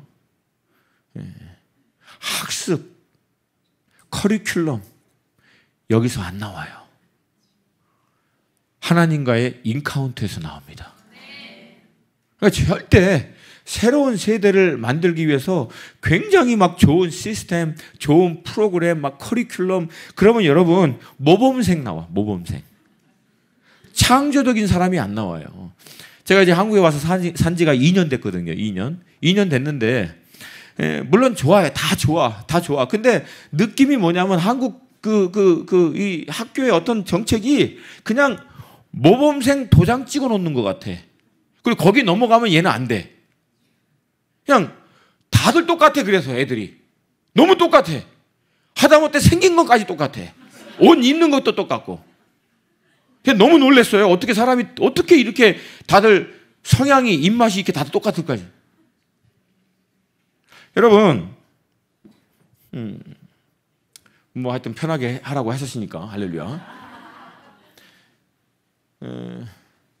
제가 그냥 구체적인 그 인포메이션은 안 줄게요. 조심스러운 거기 때문에. 그 한국의 유명한 어떤 교수님이 그 한국 교육과 미국의 교육, 서양의 교육을 좀 비교하기 위해서 한국의 그 서울 대학생 가운데서 A 학점을 받은 학생들의 이 A 학점을 받은 이유에 대해서 쫙 한번 통계를 내봤어요. 그리고 흔히 우리가 알고 있는 미국의 이제 하버드, 예일, 프린스턴 그 아이빌리그 대학에 A 학점을 받은 학생들의 공통적인 특징을 다 찾아봤어요. 근데 여러분, 이분이 이 결과를 딱 보고 나서 너무 마음이 아파가지고 이걸 어디 학회에 얘기도 못 하겠대요. 이게 너무, 그러니까 전문 용어로 쪽팔리고 다른 말로 하면 너무 참담한 거예요. 뭐냐면 서울대에서 A학점 받은 학생들의 공통적인 특징이 뭔지 아십니까? 교수가 한 말 그대로 토 하나 틀리지 않고, 토 하나? 뭐죠? 토시 하나, 죄송합니다. 토시 하나 틀리지 않고 그대로 교수가 얘기한 정답대로 쓴 사람들이 전부 다 A학점이 나오는데요. 그러면 미국은 하버드, 예일, 프린스턴이나 이 아비리그는 그렇게 하면은 C학점 이상을 넘지 못한대요. 그걸 토대로 자기의 의견, 자기의 관점, 그리고 그 다음 발전된 견해들을 쓴 학생들이 전부 다 B, A 학점을 맞는데요. 그러면서 이 교수가 내린 결론이 그거예요. 미래가 없다, 미래가. 아니, 기존 세대가 자기가 시키는 대로 한 다음 세대를 만들어버리면 발전이 어디서 나오겠냐는 얘기예요. 기존 세대가 파운데이션, 기초가 돼서 여기서부터 다음에 새로운 것, 창조적인 것들이 마음껏 나올 수 있도록 만들어줘야만 그 다음 단계가 나오죠. 그러니까 여러분 조심스럽게 하지만요, 일본 경제가요 어마어마하게 미국을 치고 일어났지만요, 제가 이제 미국에서 경영학 공부할 때 우리 그 수업 시간에 그거 했었거든요. 미국에 있는 자동차 기업하고 이 전자 기업들이 어마어마하게 막 성장하고 있으니까 미국의 기업들이 막 위협을 느껴서 일본의 기업에 대한 리서치를 어마어마하게 했습니다. 여러분, 근데 그 결론이 뭔지 아세요? 이거는 반드시 한계가 온다. 여러분, 그 얘기를 얘기하고 난 다음에 딱 5년에서 10년 만에 일본 경제는 거품 무너지면서 무너져 버린 거예요. 이유는 딱 하나입니다. 창조적 아이디어가 없다는 거예요. 여러분, 영적인 관점 똑같습니다. 우리가 생각하는 어떤 그 틀, 여기에 우리 애들 가둬버리면요 다 떠납니다. 그 아이들이 안전하게 마음껏 놀 수 있는 테두리는 만들어주되, 할렐루야.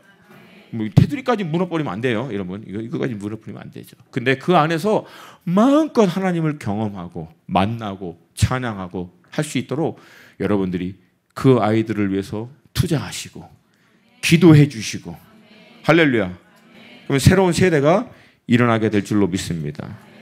아멘. 이 예언의 말씀을 이제 받았던 사가랴, 어마어마한 믿음의 사람 아닙니까? 근데 이게 제가 그렇게 기도한 기도의 응답을 딱 받았는데, 이 사가랴가 그 기도의 응답을 받고 난 다음에 반응은 약간 좀 전문 용어로 거시기예요. 18절이에요. 18절 같이 읽겠습니다. 시작.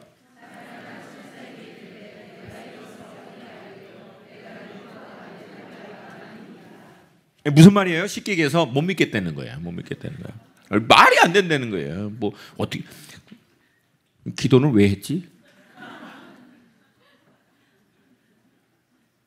여러분, 말이 안 되는 일이 일어나라고 기도하는 거예요. 아멘입니까? 아멘입니까? 제가 2004년도에 하나님께 비전을 받았어요. 한국과 중국과 일본이 함께 예배하고 서로를 축복해주고 서로가 연합돼서 백투 예루살렘 비전을 이루는 것들에 대한 기도하다가 받은 거예요. 7년 기도했어요. 7년. 그리고 2012년 12월 12일 날 정오 12시부터 밤 12시까지 200명이 넘는 중국, 한국, 일본의 중보자와 목회자들이 모여서 12시간 동안 예배하고 기도하던 일들이 일어났어요. 아멘. 아멘. 그리고 나서 지금은 전부 다 한중일이에요. 한중일 백투 예루살렘. 할렐루야. 여러분, 이거는 정치도 안 되고 문화도 안 되고 경제도 안 되고 뭐도 안 돼요. 근데 그리스도 예수 안에 있는 복음은 됩니다. 이제는 한중일을 넘어서 아시아의 연합. 할렐루야. 여러분, 우리 인간의 관점으로, 인간의 노력과 열심으로 안 되는 일을 위해서 기도하는 거예요. 아니, 내가 할 수 있으면 뭘 기도해? 그냥 하면 되지. 동의하시면 아멘. 아멘입니까? 여러분, 수지 선한 목자교회가 우리의 힘의 능력을 초월한 하나님의 역사를 기대한다면 기도하는 거예요. 그리고 성령님의 도우심을 구하는 거예요. 할렐루야. 그래서 뭐 가브리엘이 너무 당혹스러워가지고 믿지 않는 이 사가랴를 향해서 자기의 그 주민등록증을 이제 보여주죠. 나 가브리엘이야, 가브리엘. 가브리엘, 미카엘, 가브리엘. 그래서 자기 소개하는 거예요. 내가 가브리엘이야. 하나님께 좋은 소식을 전하라고 보냄받은 가브리엘 천사다. 그리고 나서 아무래도 이 사가랴에게 자기의 이 예언의 말씀에 대한 확증을 사가랴에게 심어줄 필요가 있어서, 그러니까 안 믿어, 이제부터 말 못해, 이게 아니에요. 자신을 통해서 선포된 하나님의 예언의 말씀에 대한 확증을 위해서 사가랴의 입을 잠시 이렇게 닫아놓게 한 거예요. 그래서 사가랴가 나와서 말을 못하니까 바깥에서 기다리던 사람이 그가 필시 그 안에서 환상, 하나님의 계시를 본 줄로 사람들이 생각한 거예요. 아, 이게 사인인 거라는 거예요. 아멘. 근데 여기서 했던 말 중에 중요한 게 있어요. 때가 이르면 내 말이 이루어지리라. 할렐루야. 여러분, 믿음은 다른 말로 하면은 하나님의 때를 기다릴 수 있는 거예요. 할렐루야. 할렐루야.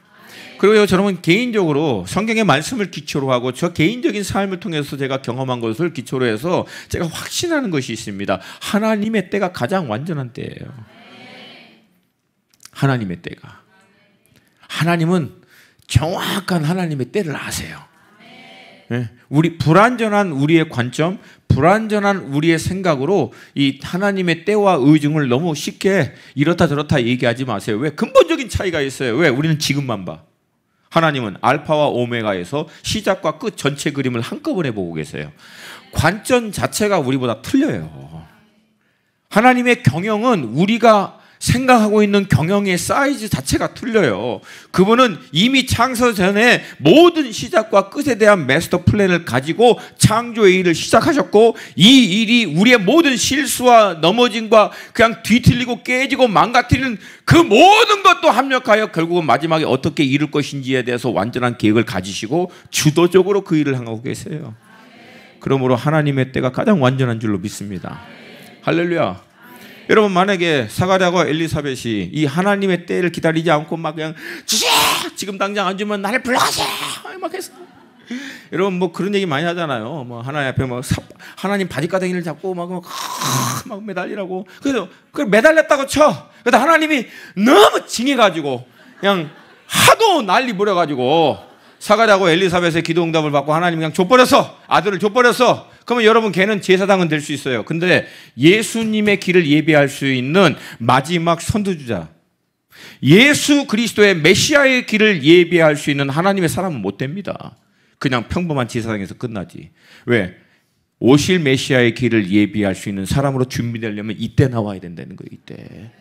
아멘입니까? 그래서 너무 조급하면은요, 어떻게 보면 상급을 받아야 되는데 하급을 받아버려요. 여러분, 너무 조급해하지 마세요. 좋은 거는 항상 뒤에 나옵니다. 남자보다 여자분이 뒤번에 나왔잖아요. 좋은 거예요, 좋은 거. 재료 자체가 틀려. 흙이 아니라 뼈야. 할렐루야.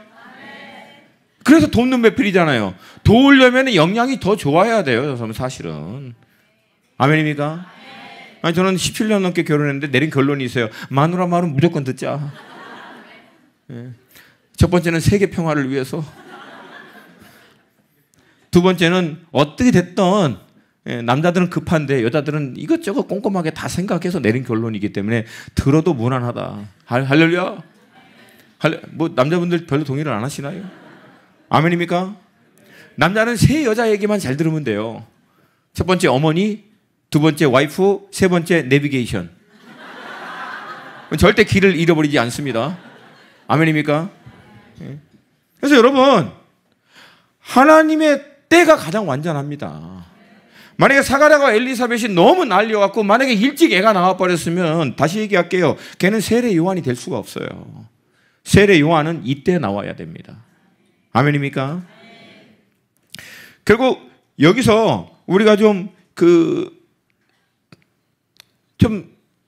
이런 마음이 들어요. 그러면 하나님, 나도 좀 만나주세요. 이렇게.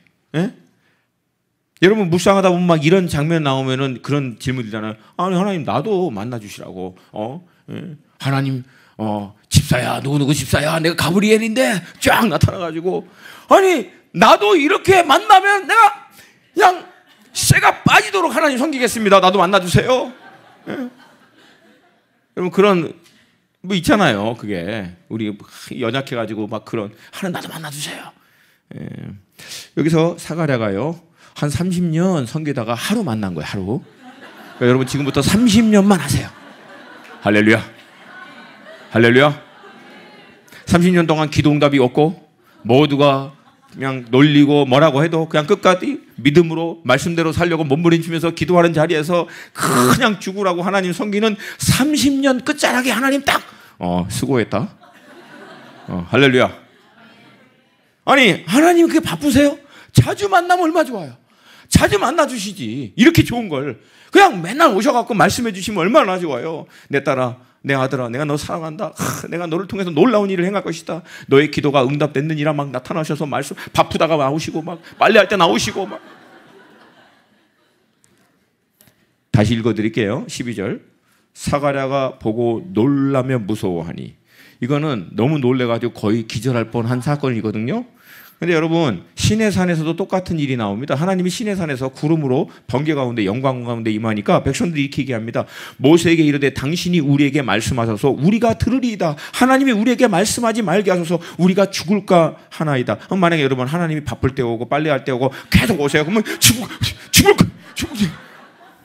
나중에 심장마비 걸려서 돌아가세요.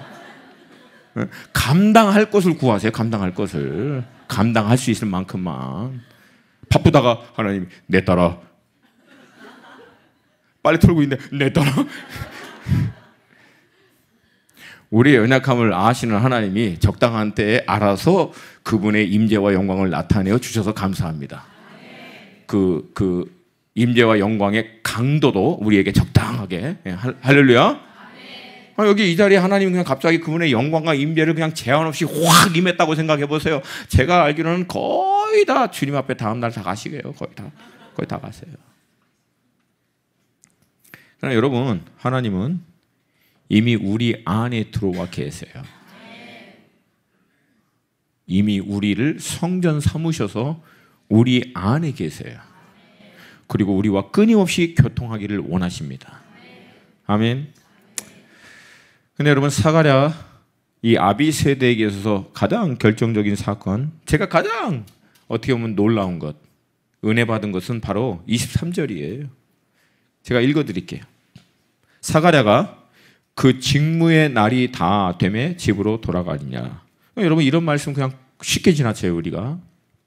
근데 여러분, 사가랴가 성전에서 섬기다가 천사 가브리엘을 만나고 그와 그 아내를 통해서 행하실 하나님의 놀라운 계시적 메시지를 받습니다. 이거 보통 일이 아니거든요. 거의 뭐 기절하고 까무라칠 만한 일이죠. 여러분, 그 어마어마한 경험을 하고 나서 여러분, 사가랴가 뭐 한 줄 아세요? 원래 하던 대로 접시 닦았다는 얘기예요. 교회 바닥 청소했다는 거예요. 여러분이 열심히 섬기던 어느 날 하나님의 성령이 강권적으로 여러분 가운데 임하셔서 놀라운 하나님의 말씀, 계시, 은혜를 막 풀어내서 여러분이 거의 막 입신을 하고 막 어마어마한 성령의 기름 부으심과 능력을 경험하고 난 다음에 바로 다음 날 새벽에 나와서 다시 기도하고 다시 교회 바닥 닦고 성전 봉사하고 직장에서 일 나가면서 그리스도인으로 말씀으로 살아내려고 몸부림쳤던 평범했던 그 일들을 마지막까지 충성스럽게 감당했다는 거예요, 여러분. 여러분, 우리는 그거 경험하거나 뭐 그냥 아마 여기서부터 나가면서 그럴까? 내가 봤어. 우와, 동네 사람들 다 모이시오. 내가 봤어. 와, 하나님이 막. 그 사람 만나는 거를 다들 두려워할 거예요. 그 다음부터 붙잡으면 막 서너 시간씩 얘기하니까 아마 그럴까 봐 사가랴의 입을 막았는지도 몰라요. 오늘 본문에도. 죄송해요. 호들갑. 여러분, 때로는 우리가 하나님의 놀라운 역사를 경험합니다. 은혜도 경험해요. 더 중요한 것은 그러고 나서 여전히 나의 일상에서 신실하게 내 일을 충성스럽게 여전히 감당하는 거예요. 그게 여러분 아비와 어미 세대들이 해야 할 일입니다. 여러분의 자녀들에 대한 하나님의 놀라운 계시적 메시지, 음성, 인도하심, 세밀하신 그분의 역사를 경험하고도 여러분은 다시 내 자리 지켜주는 거예요. 다음 세대가 일어날 때까지. 할렐루야.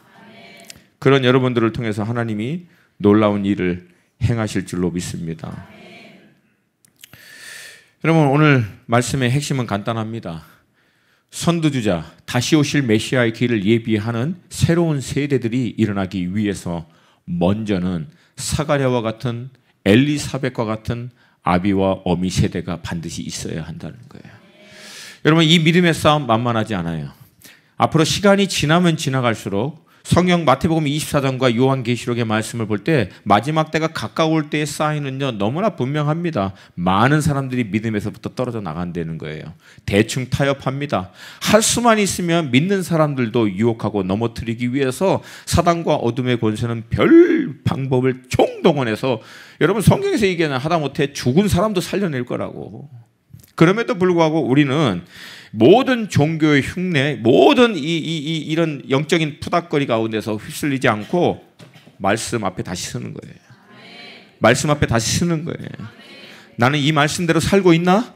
이 말씀은 진리가 되시는 주님께로 나를 인도하는 가이드라인인데, 내비게이션인데, 날마다 이 말씀을 통해서 나의 마음의 생각과 뜻을 감찰하는 성령님의 도우심을 통해서 늘 점검하고 있는가? 나의 가치의 체계는 무엇이 가치 있다, 그렇지 않다라고 결정을 내리고 있는 내 안에 있는 모든 기준이 과연 성경적인가? 나의 모든 사고의 체계, 내가 생각하고 있는 모든 패턴은 과연 성경적인가? 나의 모든 결정, 나의 모든 삶의 이 모습들이 과연 성경적으로 맞는가? 날마다 두려운 마음으로 이 말씀 앞에 나를 비춰봐서 말씀과 맞지 않은 것이 있다면 가차없이 예수의 이름으로 끊어내버리고, 이 말씀이 가르치고 있는 방향을 향해서 때로는 힘들지만 넘어질 때도 있지만 다시 일어나서 한 걸음 한 걸음 말씀 앞에 이 말씀대로 살기 위해서 몸부림치는 일들이 우리 수지, 선한 목자, 성도들 가운데 있기를 원합니다.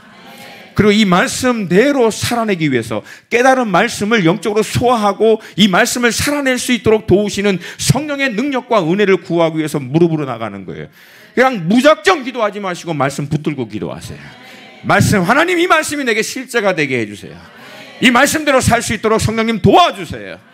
이 말씀에서 얘기하고 있는 모든 약속의 말씀이 우리 몸인 교회를 통해서 이루어질 수 있기를 꿈꿉니다. 소원합니다. 주님 역사해달라고 기도하는 거예요. 그리고 하나님이 여러분 각자에게 허락하신 가정, 직업, 삶의 실질적인 현장, 몸된 교회 안에서 섬기는 모든 분복의 일을 누가 인정해주든 인정하지 않든 그 열매와 그 나타나는 모든 어떤 그런 거에 구애받지 않고 한결같이 그 자리 지키는 거예요. 한결같이 그 자리 지켜내는 거예요. 할렐루야. 그런 여러분들을 선두주자 세대들은 보면서 배우는 거예요. 보면서 배워요. 본질이 무엇인지, 신앙생활이 무엇인지. 그들은 이겠잖아요. 안 보는 것 같은데 다 보고, 안 듣는 것 같은데 다 듣는다고. 어느 데는 보는 것 같은데 안 보고, 듣는 것 같은데 안 듣지만, 그 기도와 우리의 믿음의 싸움을 통해서 새로운 세대는 일어나게 될 줄입니다. 그리고 그들은 어려서부터 성령으로 충만함을 받아 열방을 향한 하나님의 마음을 가지고 달려나가는 세대가 될 줄로 믿습니다. 여러분, 저 유일한 소원은 이거예요. 열방과 민족과 족속과 방언 가운데 하나님의 새로운 세대들이 일어나는 일. 이게 뭐 중국 사람이든 일본 사람이든 몽골 사람이든 어느 나라 사람이든 저한테 별로 중요하지 않아요. 그러나 뭐 제가 뭐 그래도 한국 사람이니까 이왕이면 제가 여기 한국에 뭐하러 왔겠어요? 그거 위해서 왔겠죠. 예, 아멘입니까? 하나님 다시 한번 이 민족 가운데 그리스도 예수의 푸르른 계절을 꿈꾸며 소원하고 민족의 가슴마다 예수를 심을 수 있는 새로운 세대가 일어나게 해 주시옵소서. 이걸 계속 기도하는 거예요. 여러분, 하나님의 놀라운 역사는 아주 작은 데서부터 시작됩니다. 평범한 데서부터 시작돼요. 크고 놀라운 일들을 기대하지 마시고 크고 놀라운 일을 행하실 하나님이 여러분들을 주목할 수 있도록 믿음의 자리를 지키세요. 우리가 크고 놀라운 일을 행하는 게 아니에요. 하나님이 크고 놀라운 일들을 우리의 믿음의 신실함을 통해서 행하시는 거예요. 아멘. 여러분, 저는 지금도 꿈꿔요. 하나님이 이 아시아 땅 가운데 하나님의 군대를 일으키는 일을 위해서, 하나님이 준비된 교회 가운데 선교의 놀라운 다음 세대의 놀라운 비전들을 심어주셔서 그 교회의 모든 장로들이 이 하나님의 비전을 위해서 물질과 기도와 헌신을 통해서 새로운 세대를 막 살려내는 일들이 이 조국 땅 가운데, 이 교회 가운데 일어날 수 있기를 꿈꿉니다. 소원합니다. 기도하는 거예요. 아멘. 그 일에 모델이 될 수 있는 우리 수지 선한 목자 될 수 있기를 축복합니다. 기도하겠습니다. 여러분, 이 시간 우리 다 자리에서 한번 좀 일어났으면 좋겠어요.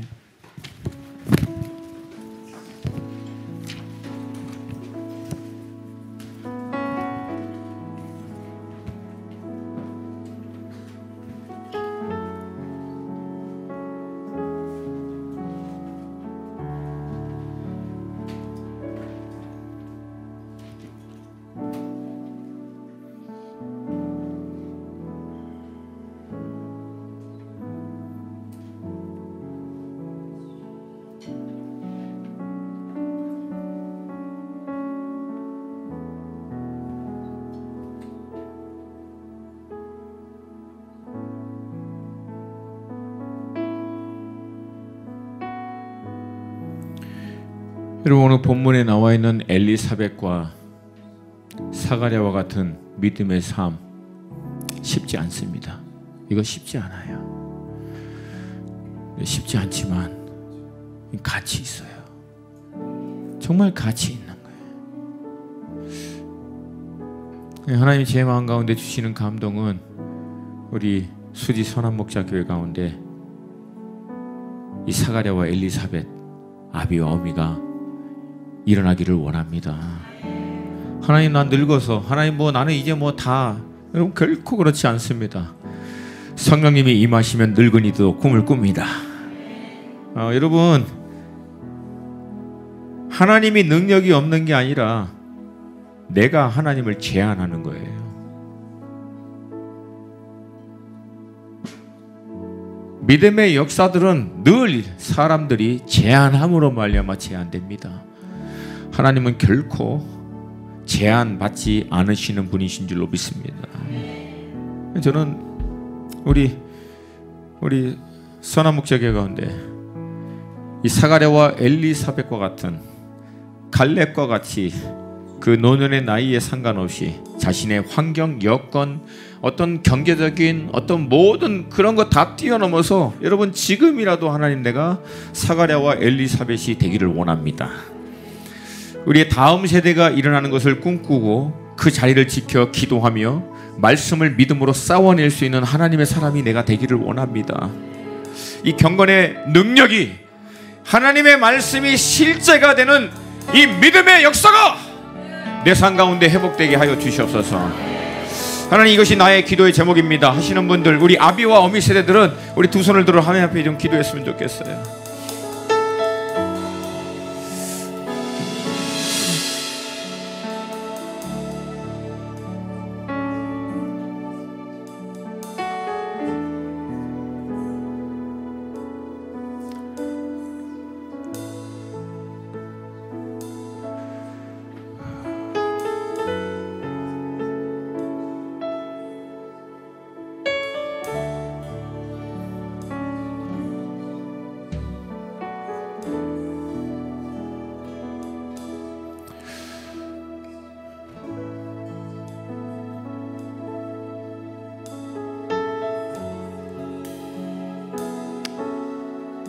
좀 이 시간 주님이 좀 제 마음 안에 그런 마음을 주세요. 여러분 안에 간절함이 좀 회복되기를 원한다는